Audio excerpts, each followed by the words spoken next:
Oura Youmna. Bichara, bonjour. Bonjour. Merci d'être avec nous ce matin. Alors, vous êtes conseillère départementale, effectivement, donc de Dembéni, comme l'a précisé tout à l'heure Youmna. Depuis 3 ans, donc, à la tête de... en tout cas, conseillère départementale de Dembéni, avec votre binôme Issa Abdou. On reviendra sur la parité parce que j'aimerais faire un bilan de votre perception de cette parité ici à Mayotte. Donc, mais avant, sur l'actualité, donc les journaux en parlaient tout à l'heure, hein, le bilan de la délinquance, c'est ce qui fait la une de nos éditions en ce moment.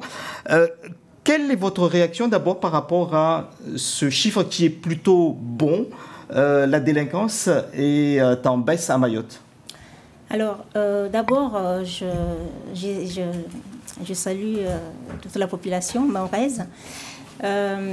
Concernant le bilan sur la délinquance, effectivement, il y a une baisse de la délinquance, effectivement. Ça, on le reconnaît, et c'est parce qu'on voit, c'est partout, hein, même dans nos communes, même dans ma commune. Hein. Il y a une baisse des agressions, il n'y a plus des histoires de vol, d'agressions.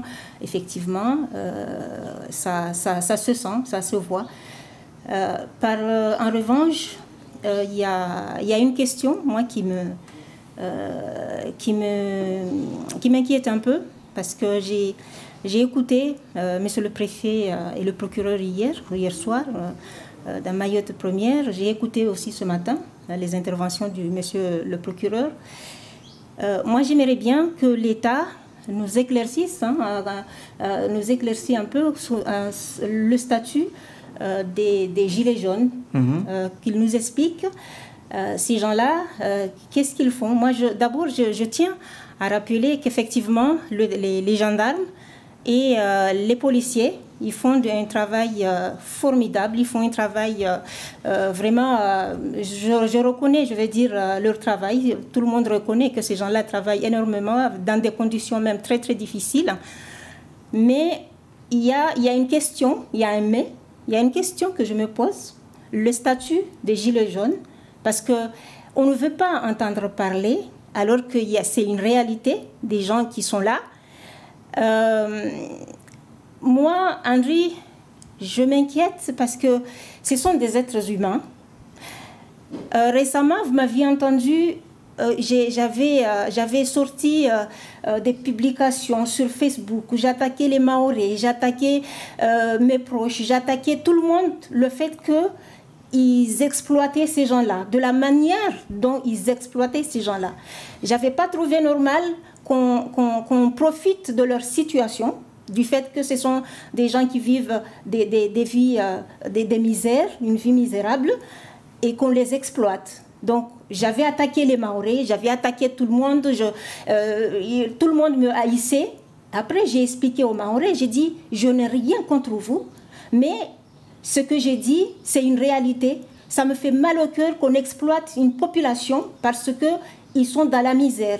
Alors, c'est la présence de ces gilets jaunes qui font la sécurité qui vous interroge, c'est ça? Voilà, moi, en fait, c'est le fait que ces gens-là dorment, ils dorment même pas. Ils sont toute la nuit, ils font le gardiennage gratuitement, les femmes et les hommes, avec des radios comme des policiers, parce qu'ils ont des radios, ils sont bien équipés et tout.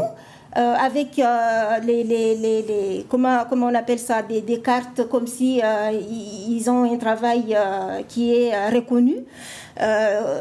Et donc, en tant qu'élu, vous aimeriez avoir plus d'explications sur moi ces gens-là, je me demande, ces gens-là, leur statut, c'est quoi? Est-ce que le préfet, il va les reconnaître? Est-ce qu'il va les déclarer? Est-ce que pour qu'ils fassent ce travail d'une manière légale?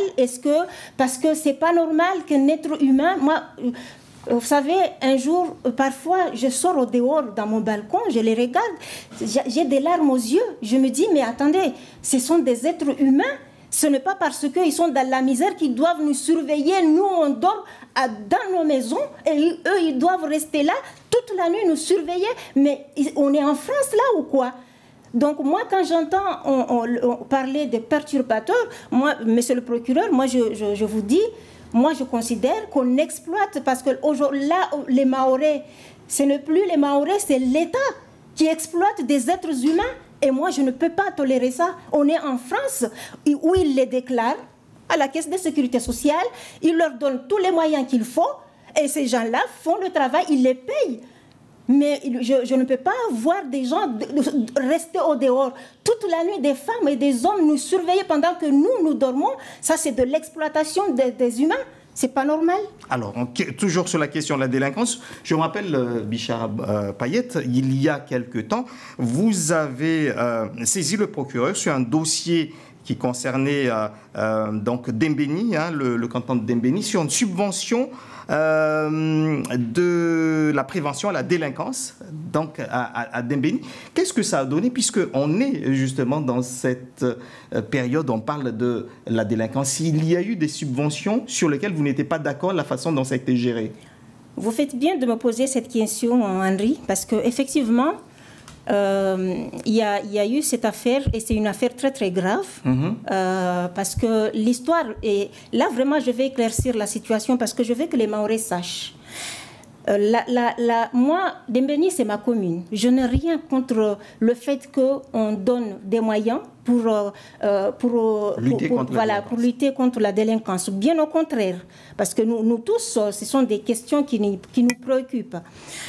Seulement, le 12 décembre, il y a eu une délibération du conseil départemental, c'est-à-dire le président, il a saisi les conseillers départementaux le 12 décembre 2017 pour délibérer sur 234 000 euros, dont 200 000 euros allaient à Dembéni pour la prévention de la délinquance. Normalement, ça a été dit, c'était prévu pour... Enfin, ça a été, la subvention allait être versée à la mairie.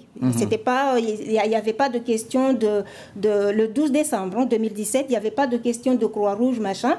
Et puis, bon, j'ai posé des questions parce que j'ai vu il y avait des choses qui n'allaient pas, qui n'étaient pas claires dans le dossier. Donc, il y avait des éléments qui manquaient. J'ai écrit au président, j'ai demandé des explications.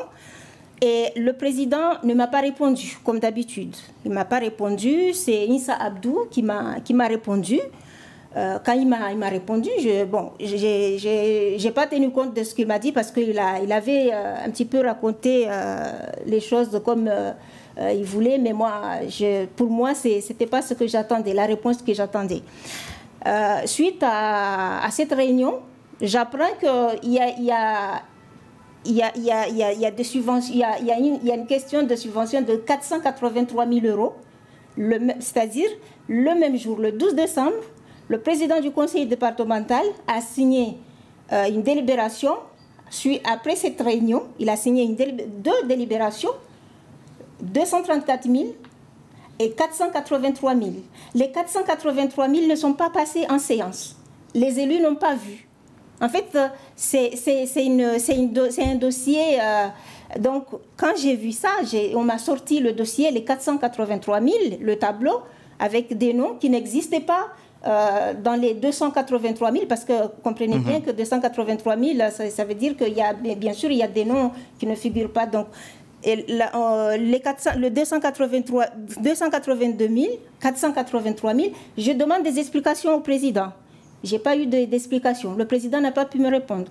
Donc, il y a effectivement, j'ai saisi le procureur pour demander, parce que quand le président ne répond pas, en fait, lui, il est comme ça. Quand il est coincé sur un dossier, il ne répond pas. Il préfère ne pas répondre. Donc, il ne m'a jamais répondu sur ce dossier et personne n'a pu me donner des explications. Alors, vous avez donc saisi le procureur. Ça donne quoi là? J'ai saisi le procureur.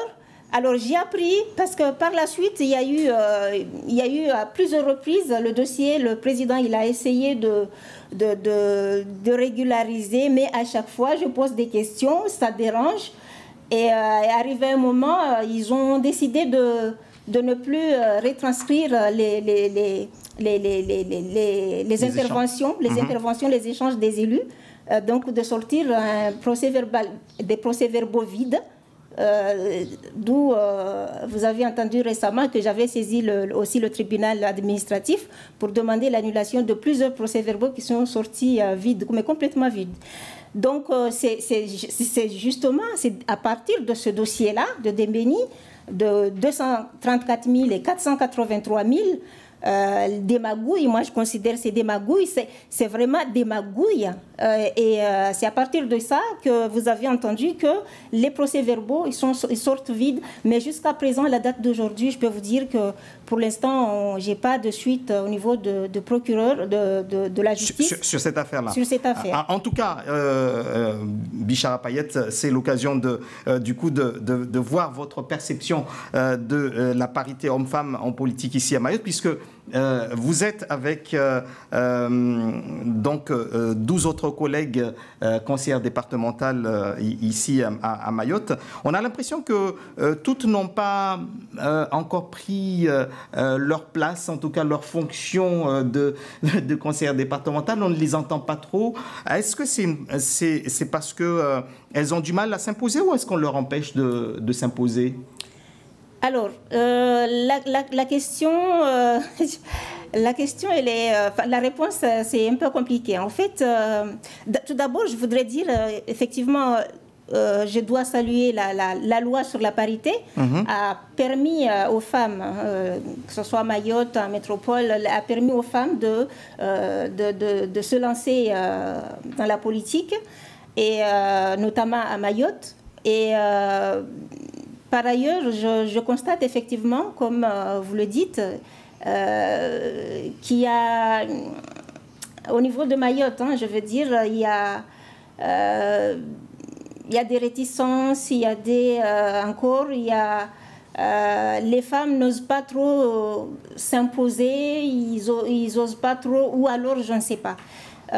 Toujours est-il, parmi les conseillères qui se font remarquer, il y en a quelques-unes au niveau de la majorité qui ont des responsabilités, Fatima Soufou et bien d'autres, et puis certaines comme vous et Armami Amdil Ouassian ont été plutôt, Abdoul Ouassian, pardon, conseillère départementale de Mamoudzou, ont été quelque part des conseillères qui ont eu un rôle de veille, de dénonciation. Est-ce que ça a changé quelque chose, votre présence finalement a secoué un petit peu cette situation qui était établie, puisque vous avez dénoncé pas mal de dysfonctionnements au conseil départemental, et votre collègue a fait de même. On se rappelle elle aussi, elle a saisi le tribunal sur un dossier qui concernait la SPASAD, voilà, en 2016. Du coup, est-ce que vous avez eu un rôle qui a réellement changé des choses au conseil départemental ? Tout d'abord, je profite de cet instant pour expliquer que je ne fais plus partie du groupe de la majorité. Oui. J'ai quitté la majorité depuis un bon moment, la majorité actuelle du conseil départemental. J'avais publié cette affaire dans les journaux, dans les médias, ça a été dit suffisamment, mais je tiens à le préciser là aujourd'hui encore parce que, comme vous me posez la question, je vais vous dire que quand on fait partie d'un groupe de majorité, c'est aussi compliqué de prendre des positions parfois parce que on doit obéir, on doit faire les choses en fonction de ce que le groupe... vous vous sentez beaucoup plus libre en étant du coup hors de la majorité. D'ailleurs, si j'ai quitté la majorité, c'est que je ne supportais pas certaines choses. Je ne supportais pas le fait d'aller en séance et d'être obligée de valider des dossiers en séance, même quand j'ai